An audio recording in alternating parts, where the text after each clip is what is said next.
नमस्कार। Political page पर आप सभी लोगों का स्वागत है। दिल्ली विधानसभा का चुनाव जैसे जैसे नजदीक आ रहा है, दिल्ली की राजनीतिक हलचल भी काफी तेज हो चुकी है। जहां एक तरफ आम आदमी पार्टी तीसरी बार लगातार सत्ता में बने रहने के लिए करके अपने तमाम विधायकों की टिकट काट रही है, कहीं ना कहीं आम आदमी पार्टी को इस बात का डर सता रहा है जो एंटी इनकम्बेंसी 10 साल की है उसको खत्म करने के लिए वो ऐसा कर रही है। न केवल आम विधायक बल्कि वरिष्ठ नेताओं में शुमार और दिल्ली के उप मुख्यमंत्री रहे मनीष सिसोदिया की सीट को भी बदल दिया गया। पटपरगंज की जगह उनको जंगपुरा से चुनाव मैदान में उतारा गया है। तो पटपरगंज में अभी हाल में ही शामिल हुए आम आदमी पार्टी में अवध ओझा को, जो यूपीएससी के कोचिंग देते थे, अवध ओझा को टिकट दिया गया है। तो दिल्ली विधानसभा के उपाध्यक्ष राखी बिरलान को मंगोलपुरी की जगह मादीपुर से चुनाव मैदान में उतारा गया है। ये ऐसे संकेत मिल रहे हैं कि आम आदमी पार्टी भी अंदर से भयभीत नजर आ रही है। ऐसा भी कई जगह मामला आया कि विधायक के जगह पर उनके पुत्रों को, उनके बेटों को टिकट चुनाव मैदान में उतारा गया है। जहां आम आदमी पार्टी दिल्ली विधानसभा चुनाव जीतने के लिए हर जतन कर रही है, तो भारतीय जनता पार्टी भी पीछे नहीं है। जब अरविंद केजरीवाल ने ऑटो वालों को 5 गारंटियां दी, तो उससे आगे बढ़ करके भारतीय जनता पार्टी ने ऑटो वालों को 7 गारंटियां दे दी। दिल्ली भारतीय जनता पार्टी भी जमीनी सर्वेक्षण कर रही है। इन सब के बीच में कांग्रेस भी अपना खाता खोलने के लिए दिल्ली में खोए हुए अपने राजनीतिक जनाधार को प्राप्त करने के लिए लगातार प्रयत्नरत है। लेकिन आम आदमी पार्टी और कांग्रेस के मेहनत पर पानी फेर सकती है एआईएमआईएम। जिस प्रकार से मुस्लिम वोट आम आदमी पार्टी को पिछले 2-3 चुनावों में मिलता रहा है लगातार, और उससे पहले उसमें कांग्रेस का एक छत्र राज्य होता था, लेकिन एआईएमआईएम के चुनाव मैदान में उतरने से उसमें बंटवारा हो सकता है।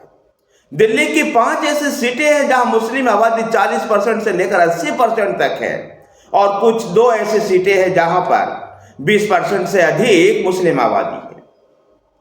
जिन सीटों पर मुस्लिम आबादी अधिक है उनमें मुस्तफाबाद, बलीमारन, ओखला जैसी सीटें, ओखला और मटिया महल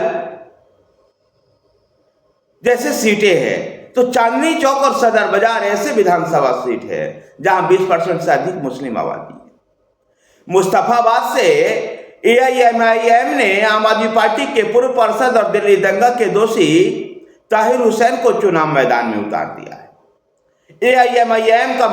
एआईएमआईएम दिल्ली में 7-8 सीटों पर अपने प्रत्याशी उतार सकती है। ऐसे में कांग्रेस और आम आदमी पार्टी का खेल एआईएमआईएम खराब कर सकती है, और इससे भारतीय जनता पार्टी को सहायता मिल सकती है। मुस्लिम वोटों को अपने तरफ करने के लिए आम आदमी पार्टी और कांग्रेस ने दोनों को नेताओं को, एक दूसरे के नेताओं को अपने पाले में करने का प्रयास किया है। लेकिन एआईएमआईएम के चुनाव मैदान में उतर जाने से निश्चित रूप से दिल्ली का चुनाव रोचक होता चला जा रहा है। दिल्ली विधानसभा चुनाव के लिए भारतीय जनता पार्टी भी अब बहुत आगे बढ़ रही है, और दिल्ली में एक नए, जिस प्रकार से मध्य प्रदेश और छत्तीसगढ़ में जो प्रयोग किया गया था, उस तरह का प्रयोग के मूड में दिल्ली में भारतीय जनता पार्टी नजर आ रही। दिल्ली में भारतीय जनता पार्टी दिल्ली के विकास के मुद्दे से लेकर के यमुना की सफाई और प्रदूषण की समस्या, इन सभी मुद्दों को उठा रही है। तो वहीं पर आम आदमी पार्टी कानून व्यवस्था के मुद्दे को उठा रही है। देखना दिलचस्प होगा कि दिल्ली विधानसभा चुनाव जिस रोचक दौर में पहुंच गया है, क्या ये आम आदमी पार्टी की सरकार, आम आदमी पार्टी की जो बादशाहत दिल्ली में थी, ये क्या समाप्त होने वाली है, या फिर से एक और बादशाहत साबित करेगी? देखना दिलचस्प होगा, लेकिन इस बार इतना तय है कि भारतीय जनता पार्टी थोड़ी सी मजबूत स्थिति में दिखाई दे रही है और आम आदमी पार्टी थोड़ा कमजोर स्थिति में नजर आ रही है।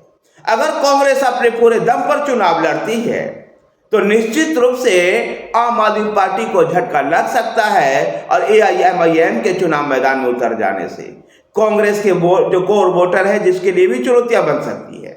तो उधर भारतीय जनता पार्टी झुग्गी वासियों को साथ करके, ऑटो वालों को साथ करके, पूर्वांचली मतदाताओं के बीच में पहुंच करके, दिल्ली देहात के लोगों के बीच में पहुंच करके यह संदेश देने का प्रयास कर रही है कि दिल्ली भाजपा सभी तबकों को अपने साथ लेना चाहती है।